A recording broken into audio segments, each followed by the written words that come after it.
Bueno, señor Luis Dalaglio, me imagino que cuando vino para el canal se enteró de la noticia, ¿no es cierto? Sí, me enteré. Ya está. Sí, sí. Bueno, Buen día. ¿se terminó? Todo termina. Es polémico.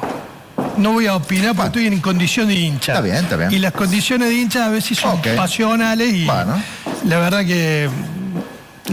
¿a usted qué le gustaría? Que siga TVS. Ah, ¿que siga? Me hubiera gustado que siga bueno, TVS. Bueno.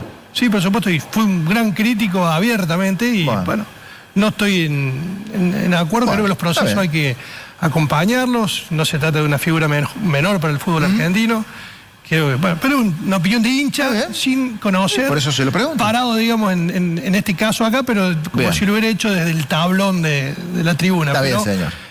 Y es muy largo y obviamente... Pero bueno, te traigo algo que me parece que...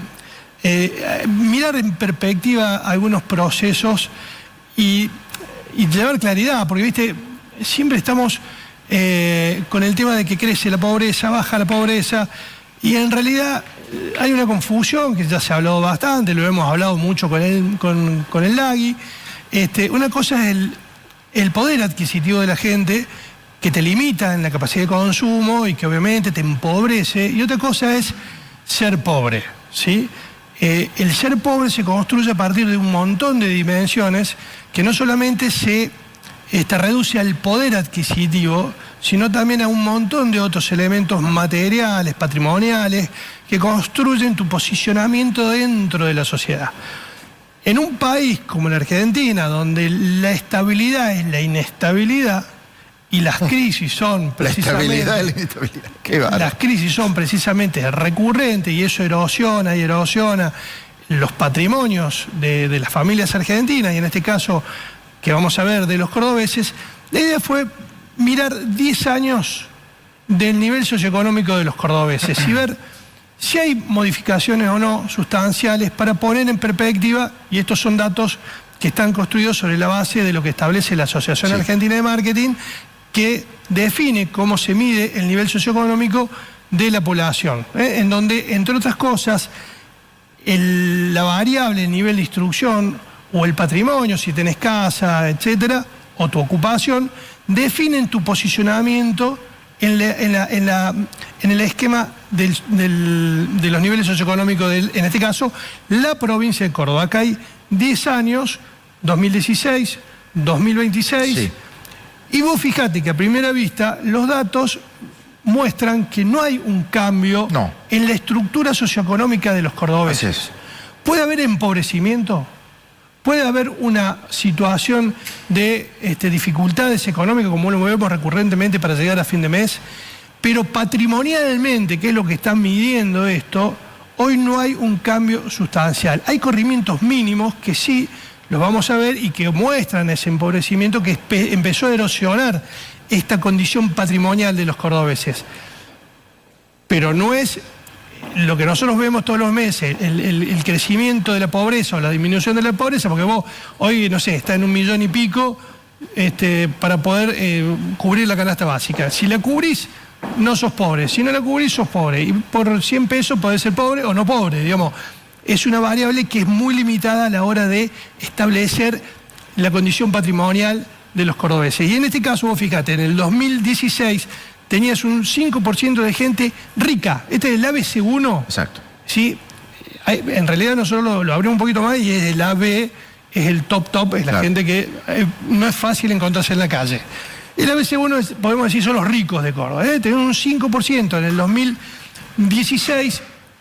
y tenés un 5,7, casi un puntito más de hace 10 años atrás. Creció un poco. Después tenés el C2, que es un segmento acomodado, patrimonialmente muy cómodo, que también, fíjate, allá tenías un 12% y acá hay sí una pequeña disminución respecto de hace 10 años atrás.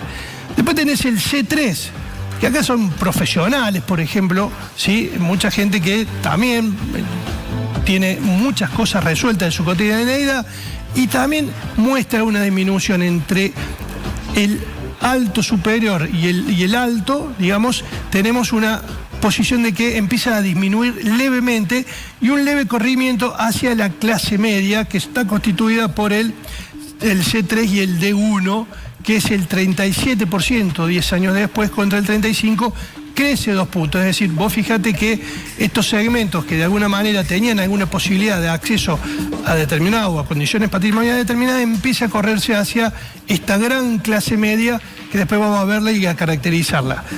¿Dónde están los otros cambios? Vos fíjate acá, el D1, el D2, perdón, que es el bajo estructural, es decir, aquel que vive en un barrio clásico de Córdoba, donde tiene vivienda, tiene servicios básicos, pero está muy limitado en su poder adquisitivo, empieza también a tener valores muy parecidos a los 10 años atrás, cae 3 centésimas, es decir, se mantiene dentro de los.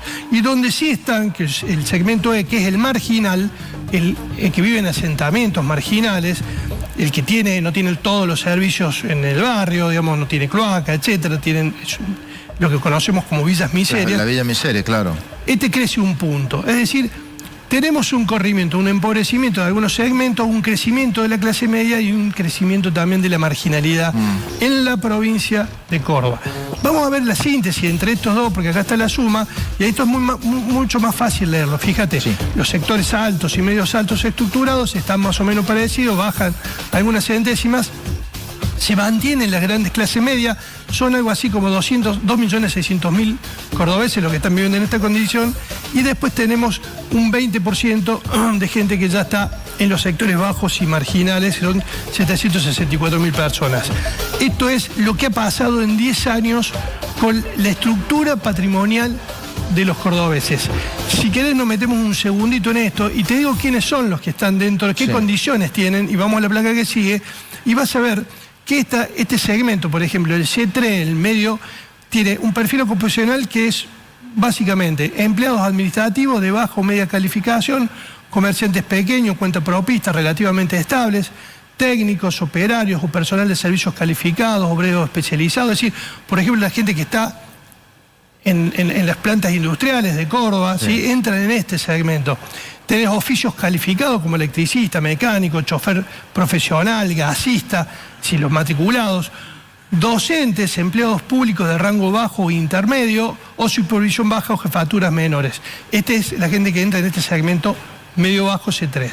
Vamos a la placa que sigue, vamos a ver el segmento D1 superior, que son obreros especializados, calificados, personal de la construcción, ¿sí? Mantenimiento básico, maestranza, empleados de comercio de baja escala, personas que hacen changa, cuentapropismo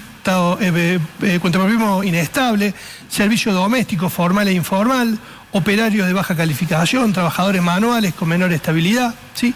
Entran en este D1 que conforman entre estos dos, pasamos a la placa que sigue, esta gran columna que veíamos allí de casi el 40%, el 37 y pico por ciento. Vamos a la placa que sigue y básicamente pasa esto.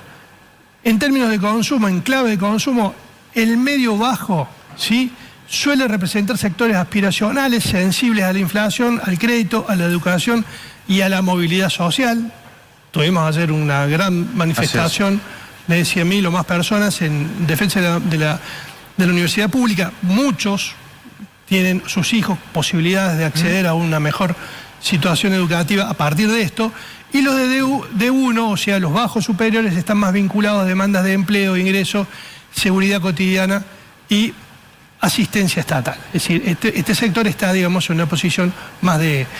El nivel medio-bajo vive del trabajo con cierta estabilidad y oficio, y el bajo superior vive del trabajo pero con mayor precariedad o menor especialización. La diferencia decisiva es el C3 tiende a discutir progreso y el D1 solamente discute supervivencia. Esto es también para que veamos cómo están estos segmentos que son los que en definitiva también, por otro lado, te termina definiendo una elección. Luis, a ver, para sintetizar y ponerlo en una línea, como siempre, según el cristal con que se mire, uno puede llegar a sacar una conclusión.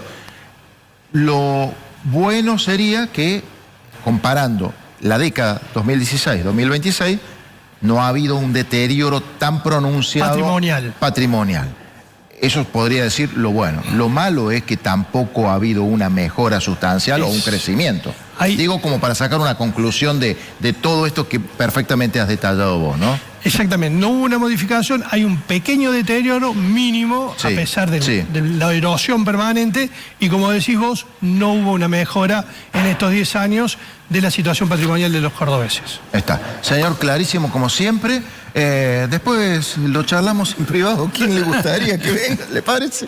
No sé cuáles serán los nombres que están dando vueltas Vaquita, pero Bueno, ahí tampoco está fácil para salir un técnico. Está alto. Sí. Complicado. Muchas gracias, Luisito, muy amable.